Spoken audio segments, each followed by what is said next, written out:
Hi, how to increase sperm count பற்றி ஒரு video பார்த்துடலாமா? என்னோட சேனலில் நான் நிறைய மெடிக்கல் வீடியோஸ் போட்டிருக்கேன். மறக்காமல் போய் செக் அவுட் பண்ணி பாருங்க. இந்த வீடியோ பிடிச்சிருந்தா லைக், ஷேர், கமெண்ட் பண்ணுங்க. அதுக்கப்புறம் என்னோட சேனலில் யூடியூப் சேனலில் நான் நிறைய மெடிக்கல் வீடியோஸ் போட்டிருக்கேன்.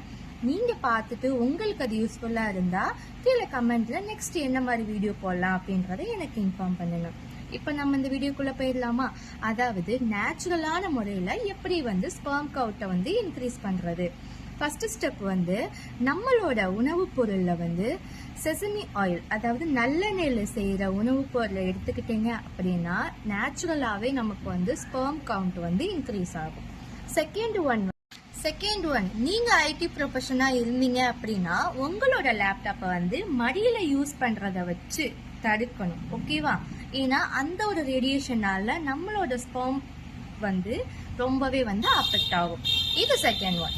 தேர்ட் ஒன் விட்டமின் டி அப்படின்றது ஸ்பெர்ம் கவுண்ட் இன்க்ரீஸ் பண்றவங்களுக்கு ரொம்ப ரொம்ப ரொம்ப ரொம்ப ஒரு இம்பார்ட்டன்ட். அதனால ஏர்லி மார்னிங் நீங்க வாக்கிங் போனாலும் இல்ல ஜிம்ல த்ரெட்மில் பண்ணாலோ உங்களோட பாடியில சன்லைட் எக்ஸ்போஷர் ஆகுற மாதிரி நீங்க பாத்துக்கோங்க. அது நேச்சுரலாவும் நமக்கு கிடைக்கும். இது தேர்ட் ஒன். ஃபோர்த் ஒன் பார்க்கலாமா? ஸ்வீட்டு, காரம் அப்படி எதுவுமே ஜாஸ்தியா சேர்க்க கூடாது. அதற்கு மாறா உடம்பு குளிர்ச்சியா ஆக்கக்கூடிய பொருளை நம்ம சேர்த்துக்கலாம். அதாவது ரொம்பவே காரம், ரொம்பவே ஸ்வீட் எடுத்துக்கிட்டோம்னா நம்ம உடம்பு ஆட்டோமேட்டிக்கா உஷ்ணமாயிரும். ஆட்டோமேட்டிக்கா லேட் மார்னிங்லயோ இல்ல ஏர்லி மார்னிங்ல ஸ்பெர்ம் அவுட் ஆயிரும். இது ஃபோர்த் ஒன். ஃபிஃப்த் ஒன் தான் ரொம்ப ரொம்ப ரொம்ப important. Must must must try. இதை நீங்க கண்டிப்பா ஸ்கிப் பண்ணவே கூடாது. அந்த ஃபிஃப்த் ஒன் என்னன்னு பார்த்துடலாமா?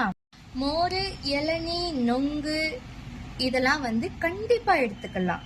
இந்த ஒரு ஜூஸ் ஐட்டத்துல கடல் பாசி, அதாவது நம்மளோட மளிகை ஸ்டோர்ல விற்கும் கடல் பாசி ஆட் பண்ணீங்கன்னா இன்னும் உங்க உடம்பு உஷ்ணமாகறத தடுக்கும்.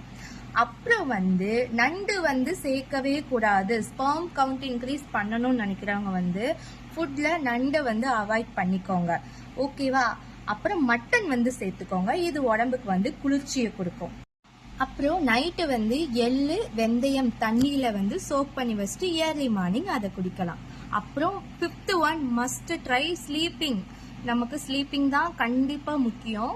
இதெல்லாம் பண்ணிட்டு 90 டேஸ்க்கு அப்புறம் ஸ்பெர்ம் அனலைஸ் டெஸ்ட் எடுத்து பார்த்தீங்கன்னா இதெல்லாம் உங்களுக்கு கண்டிப்பா ஒர்க் ஆகும். நான் சொல்றேன், மஸ்ட் ட்ரை. நெக்ஸ்ட் வீடியோல பார்க்கலாம். பாய்.